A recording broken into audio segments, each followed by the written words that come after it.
So welcome everybody.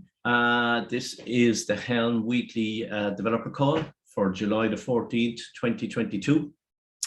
And yeah, let's kick it off. So we'll first of all start off with announcements. So release 3.9.1 was released yesterday, July the 13th. So please check it out. It's mostly based around dependency updates and coming up to Kubernetes 1.24.2, and there are some fixes in there as well. So please check them out. Any other announcements from anybody else? Okay, let's move on to the discussion. So we have quite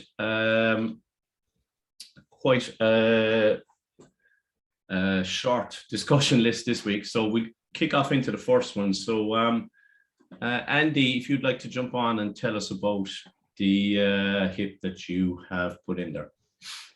Yeah, happy to. So it's not mine, but it was created by a former coworker of mine, Luke. He's now at another company, but it's a proposal to add the essentially the URL and the tarball digest of the release object into the release object. So right now, and I'll tell a little bit of background why we opened this. Sorry about the noise. I think there's a jet going overhead. So we have an open source tool called Nova that checks clusters for Helm releases and then suggests updates to them. And right now, we suggest these updates by going and searching the artifact hub or searching for, where we think the Helm chart might be that was installed into the cluster. But as it is right now with the current Helm implementation, there's no way to know where the chart what repository the chart actually came from, which didn't used to be a problem because everything came from the stable repo, but obviously we're long past that now. And so the HIP suggests adding to the release object some of that information. We had gotten some feedback from a couple people in this PR. It was addressed. So I guess my question here is what needs to happen to get this moving forward? I believe Luke is willing to contribute some of the code to the actual, implementation of it, if that's possible. I'm willing to help as well. But I'd love to get the proposal merged in so that then we can begin work on adding this in if that's possible. So I'm not super familiar with, how changes get made in Helm. I've been a user for years, but not a contributor. So I'm asking for help. Yeah, I think it's a valid request, Andy. I think it's good capability, and I think it's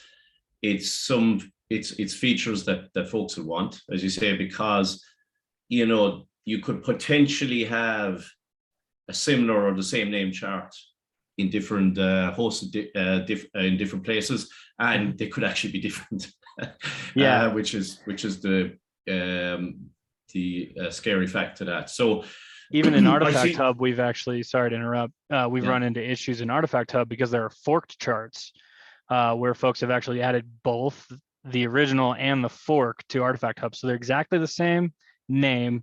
They're very similar code, but they're not quite the same chart because they forked it for some reason or other. So it is definitely an interesting situation there. Yeah. So I see that a lot of the feedback from Matt Butcher was already responded to by your colleague. I forget his name. Sorry, Luke, is it? Yeah, Luke. Yeah. So what I'm going to do is I'm going to raise it with the other maintainers and ask people to jump onto it. I see Scott is on. Scott, this would be right in your area around the charts, and then we'll try and see a couple of the other maintainers. So I think the big thing here was, I suppose, breaking backwards compatibility. So if it's something that can go in this minor release, or then does it get pushed to the major release, which is Helm 4. So yeah, I think if we can address them and see where that goes, and we take it from there. Scott, you want to add anything to that? Yeah, go ahead. I was gonna say, from Red Hat perspective, that will help as well. By the way, we're sort of like in dual situation where we're using the SDK from our console, and then we do store that metadata in the Helm chart by using some annotations, right? So, but it's not a official, supported Helm way to do things. So if someone comes from the CLI, not from the console, then the experience will be a little bit different. So this will actually help us keep the same experience from the UI and from the CLI. So I could piggyback on that if you want, Andy. So This is interesting. So you want this outside of the chart YAML, as the chart.yaml is what I'm reading. I didn't get to finish in the release. So the the hip. release in the release will have the metadata, what repo it belongs to, basically, because the URI doesn't tell you that, right? The URI tells you where the chart is, not necessarily the repo that hosts the chart. Yeah. So am I right about this? This is also pointing to the source, where the chart source is. Yeah. So this is something that was like pretty. This was a hill that I felt I was pretty happy to die on, actually, kind of a while ago, about making sure that charts do point to where their chart package information in repositories point to where their source is. This is something that we tried to add to Artifact Hub, and we couldn't really enforce it because most charts didn't have it. So that's the thing. And right now, the way to do it is, at least on Artifact Hub, is it's not built into the chart itself. It's built into the Artifact Hub. The annotations that Artifact Hub supports. So a lot of charts will say chart source, but that's only because there are several projects that are kind of visible that we've done that on, and not just myself, but myself and other people have tried to like use that as a pattern and kind of model that for others. But there's nothing really saying that you have to. Right. And I guess I'm kind of curious about this. Is my main curiosity about this is how. Well, maybe I should just finish reading this, and before I start asking you questions, I don't want to make you repeat yourself. Scott, I think this is more to do with the release object, because I see what you're saying, all right, but when someone is taking the package, they know where it came from. It's afterwards then they have no ID. I see. Yeah. So if we'll say Andy's in his company and he installs a version of MySQL, I don't know, the Bitnami version, and then somebody else and some other company forked that, called it MySQL as well, and made changes to it subtly under the hood, then you just don't know which one is in there. I see what you're saying. Yeah, that makes a lot of sense. I guess my thought would be if right. So this is specifically for charts you don't control, right? Because otherwise you would just add it right to the annotations inside of the chart YAML. And the problem with the annotations too is that if somebody else forks that publicly available chart and then I install that fork, the annotation, they probably didn't modify the source annotation in that fork. And so I'd like to know the definitive source of where this Helm release came from in the Helm release object itself, so then I can be sure of that. I mean, it could be a supply chain issue as well as what we're using it for. So. Oh, that makes sense. So it's the other side of what I was mentioning. Thanks for clarifying that, Martin. Yeah. Right. And what be nice about this is that if some of this capability can make it into Helm 3.x, so it doesn't break backwards compatibility, there may be a follow-on feature or proposal for Helm 4 that may explicitly force installs and etc. to have this, so that the charts have this, and we enforce it then maybe going forward if we think that's a good idea. But that's obviously would have to be something for Helm 4. Yeah, and in all the ways that you can update, I was just thinking in all of the currently 5 ways that you can install or update, install a chart. Only 3 of them would allow you to do what you're proposing.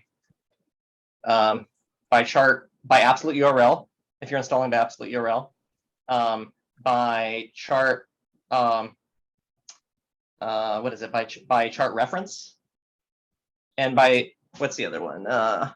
Yeah, by chart reference. So it's like you've already got, like, you've added your repost, so you've got that information. So Helm knows where you're pulling it from, right? Mm-hmm. By absolute URL, when you're just like Helm install and then just like the straight up URL, it's like, okay, cool, you've got it. And then by chart reference and repo URL, where you're giving the repo URL, but then you're still giving the name of the chart to go along with it. It's not just a straight link to the tarball. So the other ones, package chart and unpacked chart, Mm-hmm. they're just paths. It could be anywhere. So do you have any suggestions for that, or to make that, maybe make it known, or yeah? That is one of the things. I think it was addressed in a comment. I know. Okay. Trying to remember. I don't know if you were here for this part. This is not actually my original proposal. As a colleague of mine, while that has moved on to another company, but he's still interested in it. I'm trying to find where he addressed that. It's in here somewhere. Oh, that was Mark's comment. I see what you're saying. Yeah, back last year. What will be done for installing done from a local file system directory? Yeah. Yeah. Okay, makes sense. Yeah, I mean, I Yeah, think 'cause- open to suggestion on that if it's not addressed.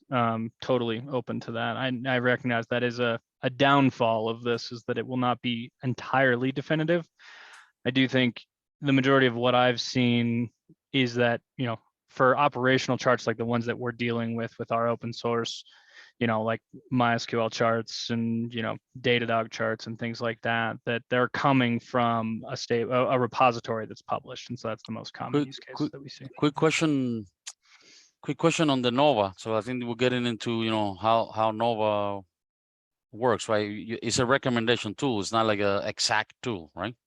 Correct. So, And so it's, I mean, you're just trying to improve the hits. You're not really trying to get it all 100% correct, right?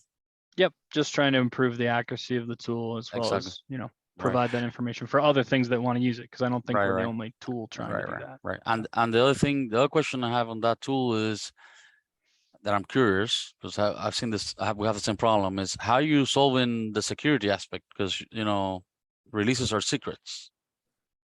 So a tool will have to have like super admin access to be able to do these recommendations, right? Yep, we have not particularly solved that problem, shall we say. And we recognize it is one. I don't say we have a haven't solution. either. we haven't either, by the way. So that's still a problem for us.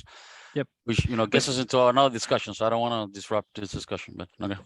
My suggestion on that, maybe you'll have to follow similar to what Helm does now for Helm 3, is you'll have to go with an RBAC, a KIP concept. So whoever has access through that then to whatever the namespace is. Otherwise, you come back into God mode, as was happening for Helm 2 and Tiller. So that's just a suggestion there. Obviously, the tools that harvest on top of us, then yeah, that's how you're going to have to look after that. But, but once you give RBAC permission to secrets, because you're gonna specify the Helm secrets, right? Because secrets are secrets, then you sort of have got like access, because you have access to all the secrets for all the namespaces. So no, you can do the RBAC power namespaces. Right, per namespace, but whatever namespaces you want the tool to inspect and give you recommendations, you will have to provide access to the tool, right? And then basically the tool has access to secrets that could be not related to Helm at all, right? Okay, but if you want to write a tool, that's your predicament. Kind of, not like that's in the book, but you know. I'm not 100% sure, but I think you can even limit on the name. No, you cannot. I tried that. I tried that. Okay, that might be folks, wrong. we're gonna. I'm gonna believe pull this in. Believe me, I'm I gonna tried pull that. this in if this is okay, because I want to get on to another discussion point. Okay, so all right, I'm going to put it out for the maintainers to take a look at this, but I think overall it's solid capability that's worth reviewing. Okay, so Great, I really appreciate it. for that, Thanks for the Andy, discussion, folks. and for the other discussion points. Okay, so next one up is Philippe. Do you want to go? You want to talk about the Go template? Yeah, maybe really quick. I saw that the PR for updating to Go 118 was merged, and Go 118 includes a change in how template works, so that the and the or functions will short circuit.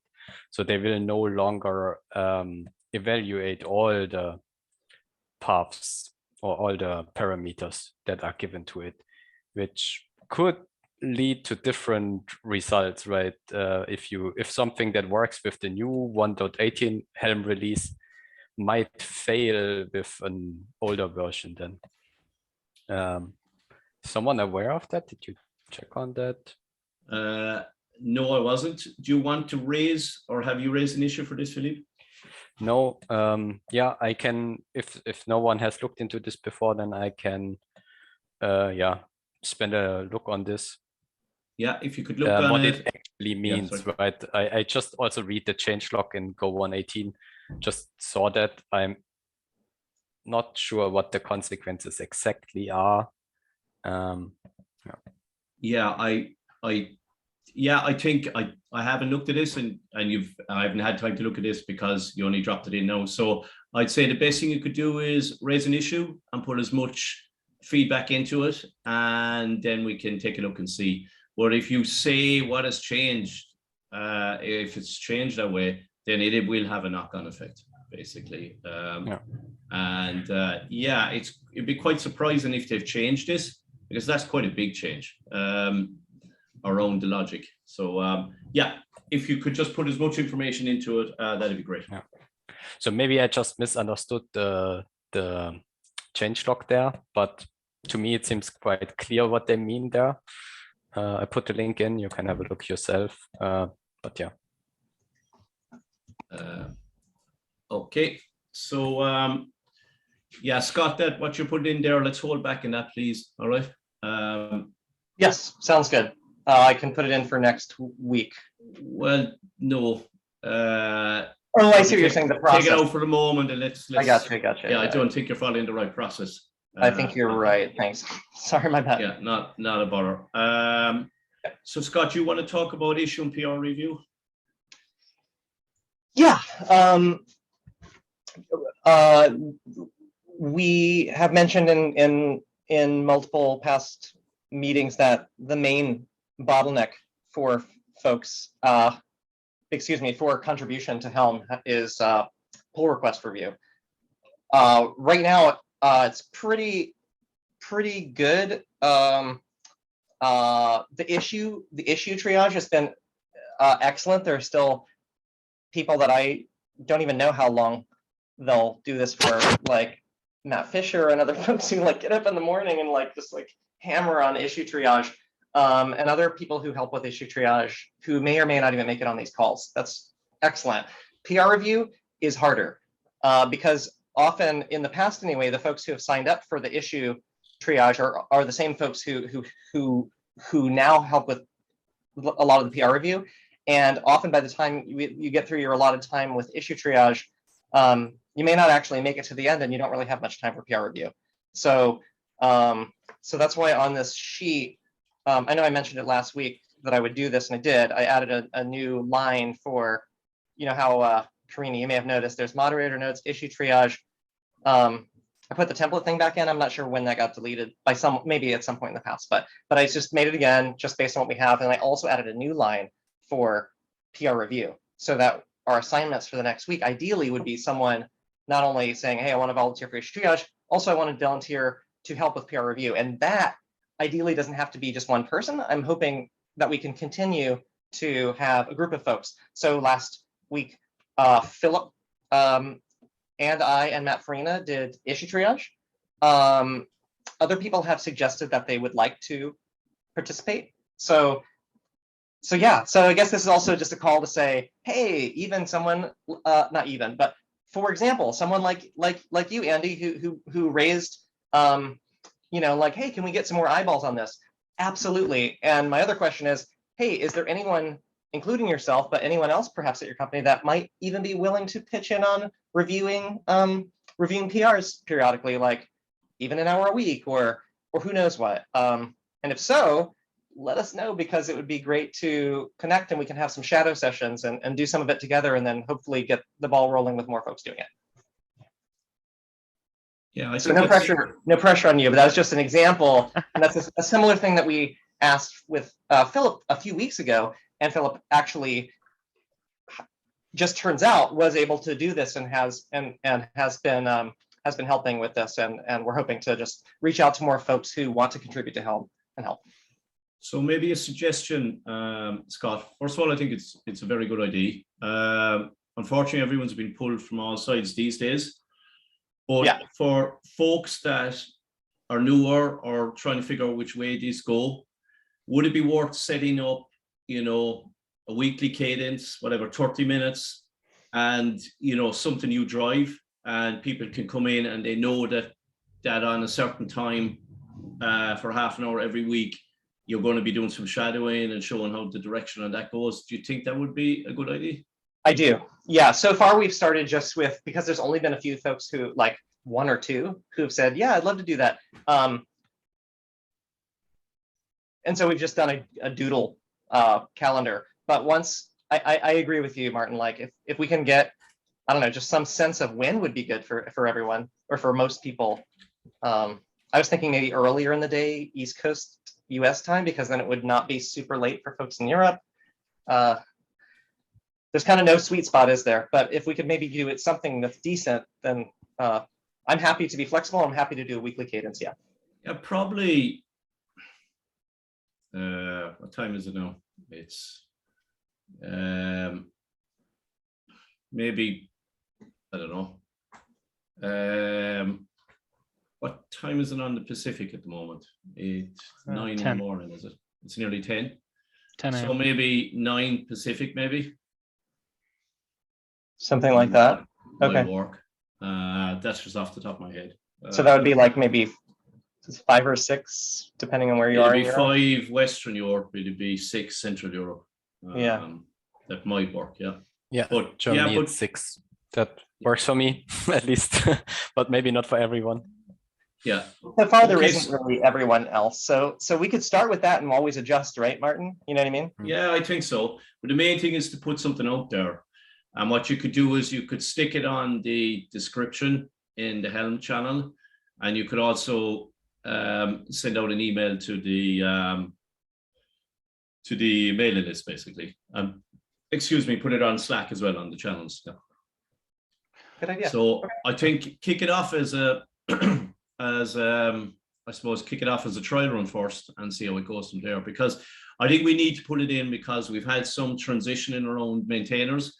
We've a lot of maintainers being stretched, you know, and this is happening everywhere. So, you know, there's a lot of great folks out there that have contributed a lot and want to contribute more. We need to help to bring those folks up to the next platform so they can drive it on. Yeah, I think it's a great idea. I would be happy to share that around my company and see if there's anybody interested. I'm very interested. I have very little time these days, but if it is something that fits in my schedule, I'm happy to join. So yeah, okay, that sounds good, Andy. So all right, I'll put that in your hands, Scott, and yeah, if you can set that up, that'd be great. Okay, so we're at the top of the hour. So looking for jobs. So we're looking for moderator notes and issue triage for next week. So if you're interested, put your name in the chat or stick it on the document above, or let us know out in the channel. Okay. All right. Anything else before we finish today? Okay. So I'm going to try and finish on time and give you back literally, I don't know, about 2 minutes. Okay. Thanks everyone for joining today, and have a great evening or a great afternoon or morning, and a lovely weekend. Take care. See you. Bye. thanks, y'all. Thanks. Bye, y'all. Bye. All right.